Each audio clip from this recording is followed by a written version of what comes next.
Hi, this is Tony Ruggiero, the Dew Sweeper. You're listening to the Tour Coach Podcast, giving you insights into golf instruction at the highest level, from on the PGA Tour to our learning center at Frederica Golf Club. Joining me now here on the Tour Coach Podcast, one of the great teachers in the game. He's just down the road from me in New Orleans, Louisiana. Actually, first time I've talked to him since Drew Brees retired, so I'll get his insights on that. I'm in the car today with my dog Chip Shot driving down to Key West. So Brian Manzella, Golf Digest Top 50 instructor, Golf Magazine Top 100 instructor, and he's all over the internet, Facebook, forums, been in those forums forever, does a great job over in New Orleans.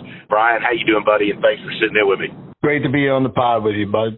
Yeah, absolutely. I've been wanting to do this, and I was trying to think of some different topics, and we did. I tell people all the time, you really, truly are. You've been coming on my radio show, whether it was when we were on XM and PGA Tour Radio or in Mobile, I mean, for years. I mean, for 10 years, I think you've been coming on. Absolutely. And you're always one of the best guests. You're most prepared. You always got great. I never have to ask you for, come up with a topic. You always come up with a good one. And during the last time we were on the radio in Mobile, just in our conversation, you brought up a topic that I thought would be awesome for the podcast, and that was you made the comment that there's a lot of bad information out there. And I'd love to explore your thoughts on that, because I've said that before, too. I think that there's just lots of teaching fads out there. And, I think there's a bunch of teachers, I'm not going to call names or anything, but I think there's a bunch of people that are like flash in the pans, that have a little success with a guy, something works, and then everybody tends to run to them, and a bunch of tour players run to them, and maybe that matchup just worked right for the first guy or one guy, but then not everybody gets better. And to me, the true test of a great instructor is somebody that makes different types of people better, especially over a long period of time. Well, I don't think there's any doubt about it. You're not going to get any argument from me. I started off at driving ranges. Mm-hmm. I mean, regular driving ranges. And the interesting thing is I played music, too, you could say for a living, but, I wasn't making enough money to make a living. But, I was doing that a little before I started teaching golf, and then the first couple of years I was teaching golf. And it's those two businesses. My brother's 10 years older than me, and he's a singer. I'm mostly a drummer. They were very similar back then, where, you started a little band in your garage, and then, you learned a few songs, and then somebody said, hey, they got a band, let's have them play at our, birthday party in the backyard. And then maybe you got a little, your school fair. As you moved up, if you were good, you added a couple of pieces to the band, you got some better equipment, and if you had any talent and you had any ability to make people enjoy listening, then you got better and better gigs. And that's kind of how the teaching business was, at least in my mind. Little part of the world that we're from is sort of like golf deprived compared to the Northeast. And you literally never heard of a teacher outside of your, local area unless they had a lot of success with a lot of different players. Right. And then you went, hey, maybe you get in the car and you drive down the road to see Joe Piscopoulos because he helped Pete, Jill, Ted, and Oscar, Right, and right. Those days I don't want to say they're gone, but if you put a gun to my head and said, you got to spit out the last person that you ever heard of that either I ever heard of or I think you ever heard of that kind of worked their way up that way, I got nothing for you. And I know a lot of teachers, and I probably know a lot more about what the business part of it is than I ought to know, but I'm just kind of interested in it. And for the folks listening, you just have to think about it for a second. Where did this idea come from, and where did this person come from? And it really doesn't even matter who they're teaching at the time, because anybody can help anybody. Right. I've said a million times, my mom's 90. She's still all there. God bless. If the 100 best players in the world spent lunch with her for the next 100 days, she's got a job as a sports psychologist, because a few of those players are going to really benefit and start playing better. Right. And she didn't know anything about golf except, she's a golf mom. Other than that, but she never watched me play in a tournament. You know, she watched me give a couple of lessons, you know, in the beginning of my career through a window. But basically, the guy who's a 15 handicapper who's a golf junkie could tell John Rahm something that would click, and he would go out and play next week. So when people are trying to look for this information that may be good, may be bad, then we can talk about it. You got to realize anything might work at the tour level. You could tell Jack Nicklaus in his prime to move his head forward through the ball, and he might go win a major. That doesn't mean moving your head forward through the ball is a great idea for Mr. Faversham. It just might not be. So that's the first part. The second part is, you know, and I like to see both sides of the coin. If something is working for somebody and they're having success, there's a damn good reason, even if it doesn't seem like it's right, You know? Sure. That's a great point, I think. And if you, again, without naming any names, there's some people out there that nobody heard of 5 years ago that everybody's heard of now. And if you see some of the exaggerated poses that they do, you go, well, that's just not, you know, didn't look like Nicklaus to me. But if you are the kind of teacher that I am, and I'm not trying to say good or bad or ugly, I'm just saying I'll try frigging anything to help a golfer, anything. I'll lay on the ground. I don't care. I just don't care. You'll wind up doing the move that this teacher is famous for if the right guy comes to see you, if you have a wide open, you know, bag of tricks. So there's a difference between information that might only work for some percentage of people, 3%, 8%, whatever, and that's a low number. And then something that's just damn wrong. There's stuff out there that's just not correct, and you can prove it. And you know what the weird part about that is, Tony, is even that might work for somebody. Sometimes the stuff that's just absolutely scientifically wrong, it still might work. 100%. And I think that's, you know, I don't, as you know, we've known each other a while. I read all of the stuff on the forums, but I very seldom ever get in and argue, right? But I like to read as much as I can and listen to as much. And then with, you know, I just feel like the more, like you say, the more things you have in your bag of tricks, the more arrows you have in your quiver. Like, you never know when you're going to have that guy or girl that's like, you know, where you're kind of stumped and you're like, well, hell, I'll try this. You know what I got to lose? And so, you know, that's kind of how, but I agree. There are things out there that I look at that you're like, I mean, I guess where I get down the road where I get skeptical of things is where you see people who seem to be doing every player, they try to do the same exact thing. Does that make sense?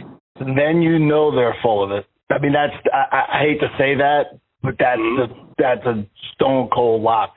Because if you had somebody, let's say, I'm trying to think of the right example, but if you had Nicklaus in his prime and you had Johnny Miller in his prime and you were teaching both of those guys, okay, one's a lefty, Miller's left-handed, one's a righty, but very much a righty, by the way. But their swings were pretty similar. It wouldn't have messed you up to go figure something out that you're telling Miller and then tell Nicklaus, even though, you know, they would have to have the same problem at the same time.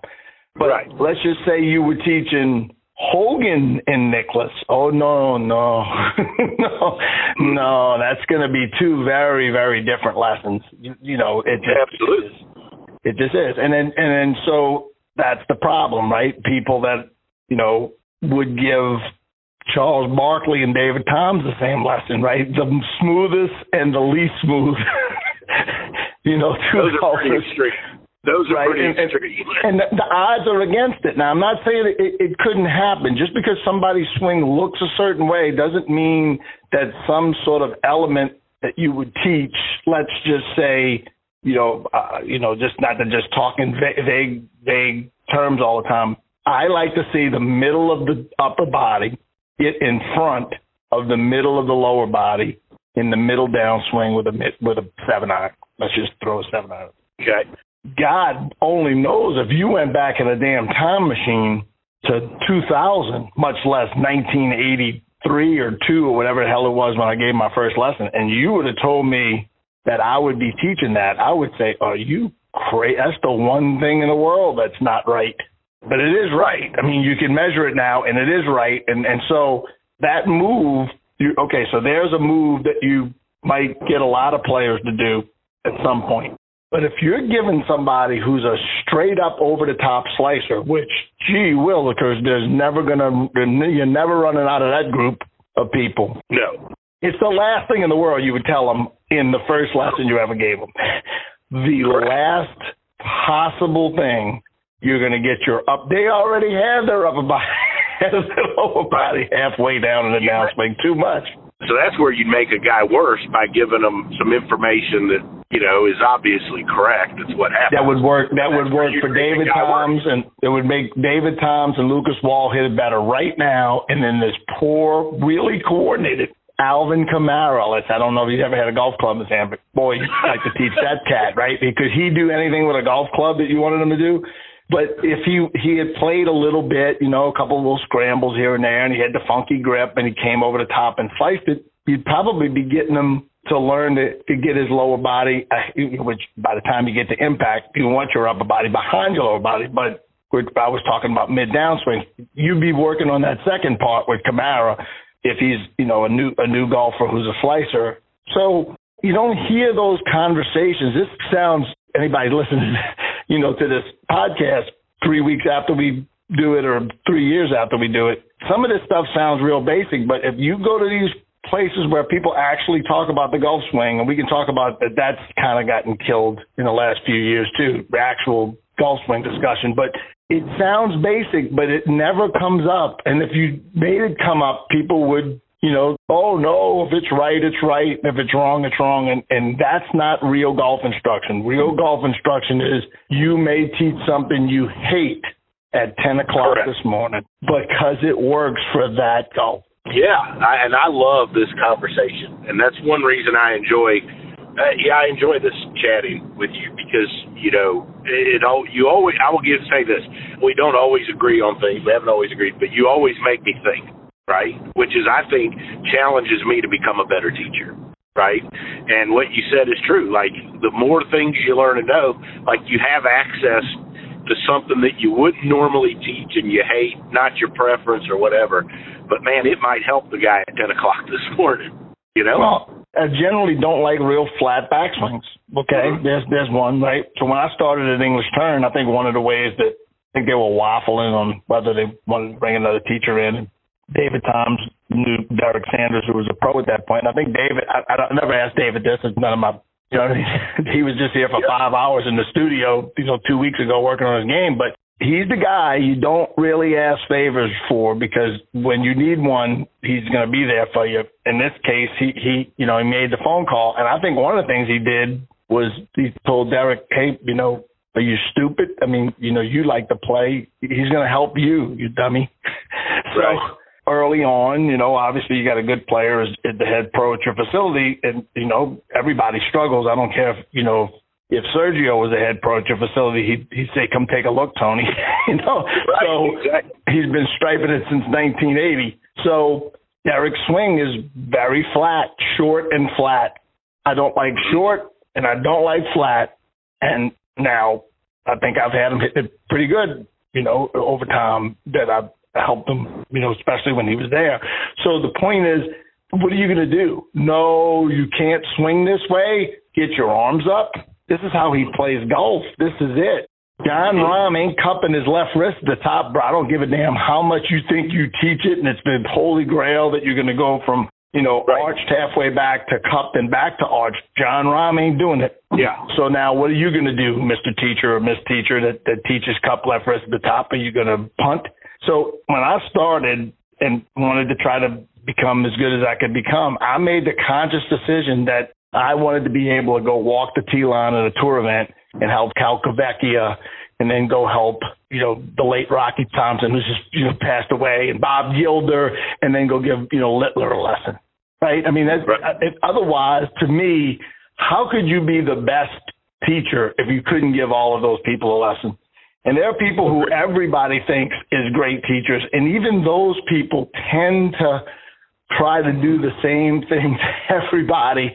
like, oh, everybody has to get wide in a downswing. Again, no names, and you could fill in the blanks if you want to, but hey, I can think of a lot of guys who were narrow in a downswing and won majors, so maybe they just needed to be tweaked a different way. And I think when you're a golfer, and this the reason we're having this conversation, right, and Tony, please correct me, other than just to, spit our opinions out there, is when you're a golfer and you're now got the internet and you can learn anything on the internet in 5 seconds, might not be right, but you can go get information on it.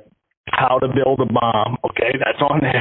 I don't think it's a good idea, but it's there. But it's on there. So, yeah. It's on there. So you decided, I want to play better golf. I want to go from 15 to 5. I want to go from 5 to scratch, whatever it is. There's a lot of information out there, and you just have to think about where the information is coming from and what's some examples. This has worked for somebody who did what I'm doing right now. I'm the person looking for the help. And you hear this word, and Tony used it a second ago, matchups. It's kind of a goofy term. Obviously, everything has to match up. If you take somebody who's hitting it perfectly straight with a strong grip and you weaken their grip, they're probably not going to hit it perfectly straight. So you just unmatched them, right? But at the end of the day, that is what a golf swing is. It's unbelievable amounts of little bitty things that you can alter. And when you wake up in the morning, sometimes they alter themselves and they don't stay in the same place. It's like gardening, I've always said, not like building buildings. And so when you're out there looking for this information that we're saying may be a little shady, remember, could be right for you, and where the heck is it coming from? 2 most important questions you have to ask. The internet, the information out there, it's not going away, right? So we have to, as teachers, you have to learn how to address it with students, because I'm sure, like you, I've had people leave a lesson and then they come back in 3 weeks or a month later and they say, I know you had me doing this, but I was watching Instagram and this guy's got this. Why don't I try that? And I always tell folks that, like the internet and golf instruction to me is like your Walgreens. Like you could go in there and everything in there, it might work if that's what's wrong with you, But if you went in there and took everything in the Walgreens, or you took something that was the opposite of what was wrong with you, I think that's one of the dangers of the internet. That's why folks need people like you or people like me or whoever to help, like you said, the matchups, to help find, help put you in the right aisle and get you the right decongestant if you're stuffed up, No doubt about it. And one of the things that teachers, because I'm sure there are plenty of golf pros that listen to this podcast, this is a big pet peeve of mine. Tell everybody who your sources are. It doesn't take anything away from you. You think that they say George Benson was playing at little dive bars when he was just as good as the first time you ever heard him on national TV. And do you think that, you got this nice place down the road, right? The bigger venue, pays the talent a lot more money, and they go listen to George Benson, he's just tearing it up, and you go, geez, man, where's this guy at, right? Do you think that while he's about to walk up to Benson on a break and say, hey, George, I got the Tony's hot spot down the street here in Mobile, we'd like to have you, come out for about 6 shows, and we're going to pay you triple what you're making right now. Do you think that Tony guy that's waiting for Benson to get on the break cares if Benson says, now here's a lick I learned from B.B. King? Are you kidding me? It's like that. It wouldn't even hit your. So it would help people to know where things came from. I've always done it and hurt my career any. If you could probably find 100 things that people don't like about me, and I don't think that's on the list. And that's a long list, right? There's 100 things. But no, nobody's going to say, yeah, he gives people credit too much that he learned stuff from. Give me a break. And because if somebody's out there actually researching, they might not take a lesson from Tony or Brian, but they, might try some idea that Tony or Brian has in a video. Okay, because there's videos out there, right? Then wouldn't it be helpful to go, well, this is where the information came from. It wasn't just some guy that nobody ever heard of 5 years ago that invented this out of thin air. And if you invented a teacher, I'm talking to right now, whoever you all are, boy and girl, you may have come up with it. then give that story. It ain't going to hurt your career. It ain't going to hurt your Instagram followers to do a dang video and go, here's the first time I did it, because, that will help the person. You always think, well, I don't want them to go to that person. Well, look, they're going to leave anyway. There's two kinds of students, those who have left and those who are going to leave. So is this not fair to borrow information without some kind of attribution? I'd be fine with a check, too, by the way. I'd like to get credit when you're stealing my ideas, but I'd take a check. So, they got people out there that are doing videos with terms I invented, not ideas, terms I invented. They're using the term. You think it would make, maybe it would make 1% of the people go, oh, he got this from Manzella. I can't stand that Italian loudmouth. Okay. I don't think that's the case anymore. I think people want to get better. And I think people take lessons and go try something from a guy they don't even like if it'll make them better. I know I would. I'd be in the car right now. Kidding me? And I know I try to do. And I'm sure I'm not perfect. I know that. My 3 ex-wives would 100% agree with you. But I try very hard to always give credit to the people that have had an influence and that I've gotten. You and I've talked. Hank Johnson was my longtime mentor. We don't see eye to eye necessarily anymore.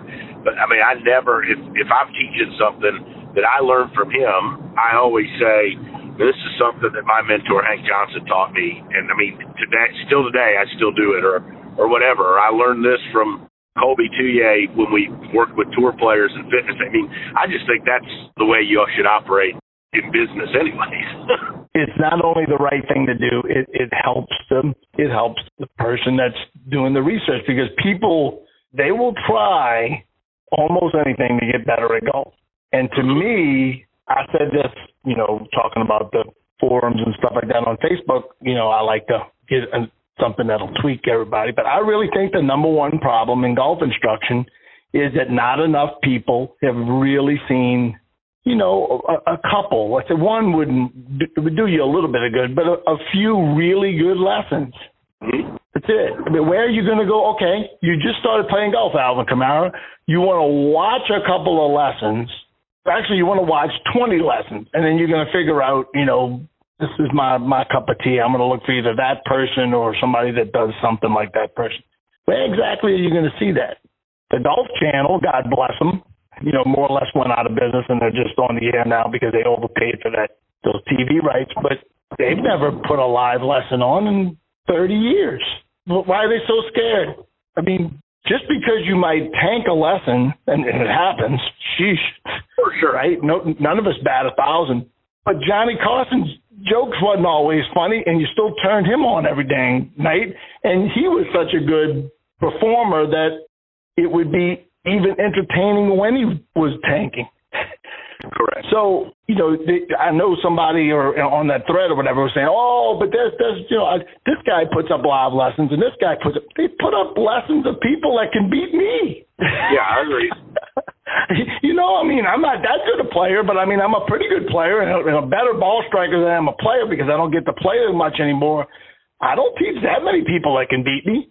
So What good does it do to see? Now, listen, I'm all for, putting up golf swings if people were going to leave your students alone and you're just going to show, here's what I think is good. Here's Joe, Pete, Ted, and Oscar. Because I know you do that, but it's not the whole lesson. It's not the whole lesson with, Mr. Fabersham who's slicing it. And I think that the reason that that's the case, the reason that you can't go out and find a bunch of lessons to watch either live or taped or whatever, is because it's just a whole lot easier for the teacher to go from, I think I'm going to teach golf, to tour credentials without actually having to teach good. And it's easier for the magazines and the Golf Channel to put somebody in a magazine or on a Golf Channel and make them into a star, because they want to make them into a star more than they deserve to be made into a star. And that's just how it is. And you can't fool enough people in anything else, because there's just too much more of it. Golf instruction is this little bitty business inside this little bitty sport. You can't do that in music. There's American Idol and 16 other shows that are looking for people that are only good in their garage but should be world famous.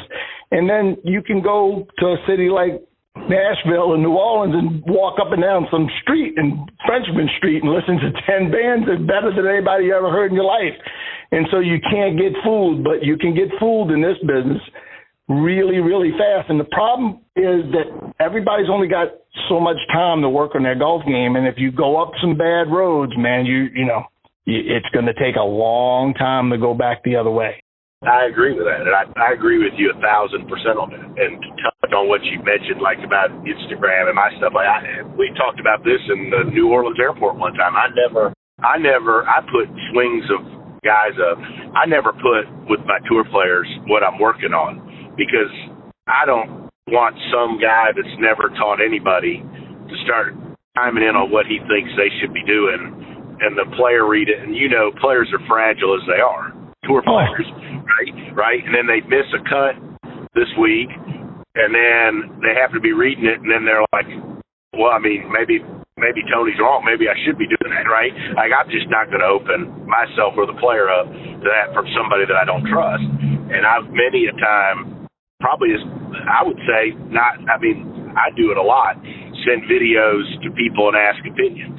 But I want people that I can trust and that I know are good at what. I've sent videos to you before over the years and asked an opinion, but you do that in private, and I've got an all-star team on this phone. I could blow up the business real. That's just not right. I mean, somebody's asking you for their opinion, but I mean, right. It's you'd be impressed out there, folks. Say, this little Italian guy's got a lot of people on his phone going, what do you think? But Tony's right. Tony's right. There was a infamous website, wasn't mine. It was a competitor of mine. There was an infamous website that taught an infamous method and had a tour player of some repute as the official tour player of this particular teacher and website who was on tour. And he was going to report weekly on his swing from the tour. That worked for about a month. He got deluged. These were fans now. This was a fan site. So it's like Tony taking Lucas Glover and Lucas Glover going weekly to talk about what Tony's talking about with another 1,000 golfers who love Tony. And it still was the worst idea in the history of mankind. That guy, I guarantee you, has never been tried again, and probably won't. The number one reason I don't do it is people who want to do you harm business-wise will look up students. I had a guy that came to me. He was a real talented guy, had made some money on the stock market, and was going to try to play. We get those people all the time. They're 35 years old, and they can't beat you, but they want to play the tour. This guy actually had enough talent. It wasn't 1,000,000 to 1. It was 500,000 to 1. And he was about a 5. And 3 years later, he shot 68, 67 in a stroke play tournament to win. I've never shot that. I've never shot that low. I've never shot 2 rounds in the 60s in a row in a tournament in my life.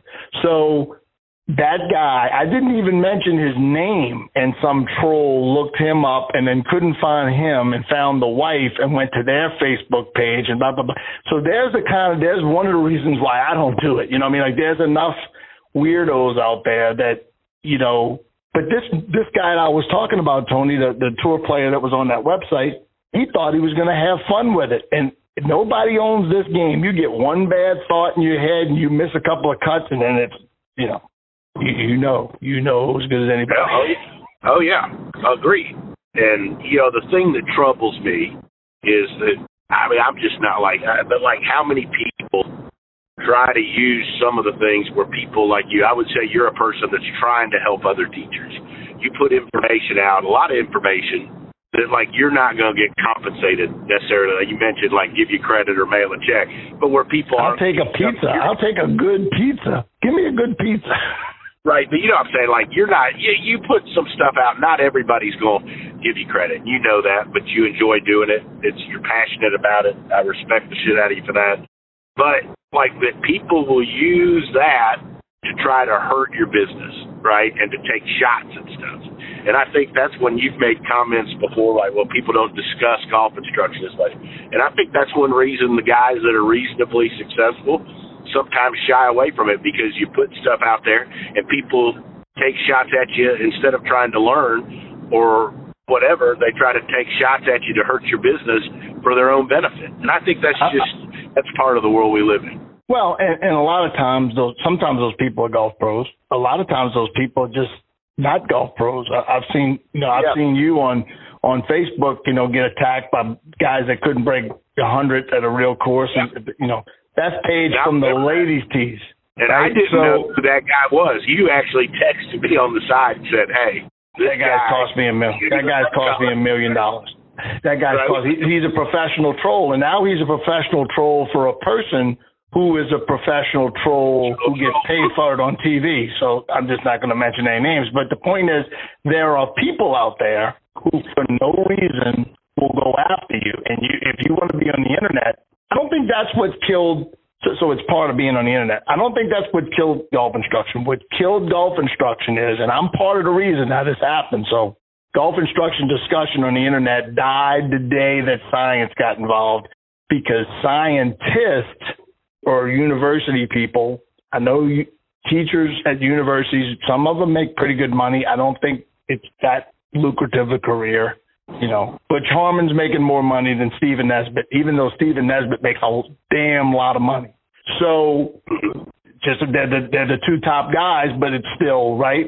When these guys figured out that they could have a side hustle of going around and doing seminars, then everybody got on these little, and if Tony Ruggiero was saying, I think the best way to fix a slicer is strong grip. And Manzella goes, Tony, you're full of it. I say weak grip, so they have to learn to square the club face up twice as much as the strong grip guy. That's a legitimate argument. Two guys with too much time on their hands to be in the argument, with too much weight above their belt, right? With too many lines, I'm talking about me too, with too many lines on their face, but 40,000 plus golf lessons to back up their opinion, which probably there's some, right on both sides. I'm not saying that that's what I teach slicers or that's what Tony is. I'm just making up a good. Yeah. But when somebody says science says A and you say science says B, the discussion is over unless everybody opened up their books. And let me just tell you this, Frederick Tuxton, there's nobody in the world. He's the guy that invented TrackMan. There's nobody in the world that ever came up with a product that's helped so many people in my lifetime, that's taken as many shots. That product, there's a forum for like high-end, simulators.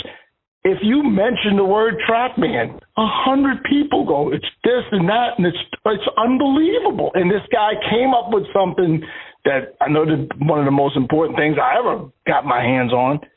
So it's part of the deal, but Frederick ain't telling you how he does it now. I'm just letting you know. There's no chance, that's going to happen. And if there are people, the problem with me and Tony arguing, not the problem, the actual good thing about me and Tony, if we were arguing, is you got two guys with similar careers, similar amounts to gain, and similar amounts to lose, right? Mm-hmm. So it's kind of a fair fight. If you get some cat like the guy that went after you, who's going after a bunch of people, what does that guy have to lose? He's a 18 handicapper on a good day. Wakes up in the morning and looks at himself, and he ain't the best looking dude in the world. Not that either one of us are, but I tell you what, I'll take that guy. I'll have a beauty contest against him any day. So what you got is he has nothing to lose, and Tony has everything to lose. So how the heck is that a fair fight? And the problem with that is there's a lot of good that comes from golf instruction debate among people who have a clue. There's a lot of good that comes of it, and the good that used to come of it. And it ain't coming of it right now because there's a couple of people out there who, some of them are golf pros and some of them just cat that we keep talking around. We ain't going to give them any press. But the point is, there's a couple of people who are such trolls and they apparently don't care what happens to them, that they have ruin the discussion. You just don't even want to get into discussion. The only thing you can do is just block them or something like that, and then there's no discussion as soon as you block somebody. And the unfortunate part is when I go back and look, and I kept the whole thing up, my old Manzella forum, my V Bulletin forum, the discussions were great. I mean, sometimes it was, your mama wears army boots, but mostly there's something to learn from whether or not fixing a slicer with a strong grip or a weak grip is, right? And those kind of things have gone away because, Instagram, I still don't really understand why Instagram became such a big thing in golf instruction, but is there really any discussion if somebody puts up a video? I mean, there's a couple people that'll take a shot. Everything's written in like 2-point type on my phone anyway, so unless you got like supervision, you're not reading that stuff on Instagram. You're just watching a little 1-minute video and you're going, I think I'm going to go try that on a driving range. But man, back in the day when, there was real forums out there, you would put something up and there would be like a 20-page, 40,000-word thread where legitimate golf pros were asking questions or making comments or maybe attaboying you. And then there were people who thought you were full of it and you would defend yourself, and there was some good that came of it. And that has gone away. It would be nice for it to come back. I don't know exactly how that would happen, but people need to understand when they look at the thesis of what we're trying to say is that you can fake it on the internet a lot faster. You can fake it in front of somebody giving a lesson. There's just no doubt about that. And you probably need to do your research before you get in an aeroplane and, fly across the country for a lesson. And for the teachers that are listening, because I get a lot of comments from people that teach as we kind of wrap this up. But, I encourage people, I said this on your Facebook video, I still go a couple times a year to observe other great teachers, right? Because I think the best thing in the world to learn is to watch somebody that's good at what they do. And like you said, you may not always agree with everything, but you can still learn something. And I've driven to New Orleans before and watched you teach golf for an afternoon. And I think that it would benefit way more people, like you said, watch people give lessons, to go do that than just take for granted everything that a guy puts up on the internet is how they teach, what they teach, or that it's actually working. And realize that even if somebody put up a live lesson on the internet, they know it's on the internet. So is that the way they're going to be when you show up and that lesson's not on the internet? You see what I'm saying? It's like the day where they would let the parents in at school. Man, my teachers were never so nice to me. Yeah. with about 4 parents in the back of the room, I was going like, what?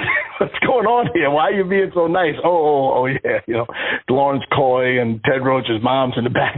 That's why, because, the parents are here today. So, there's another thing, right? But at the end of the day, the information is there. You just might have to dig a little bit more because there's more of it, but it's there. Absolutely.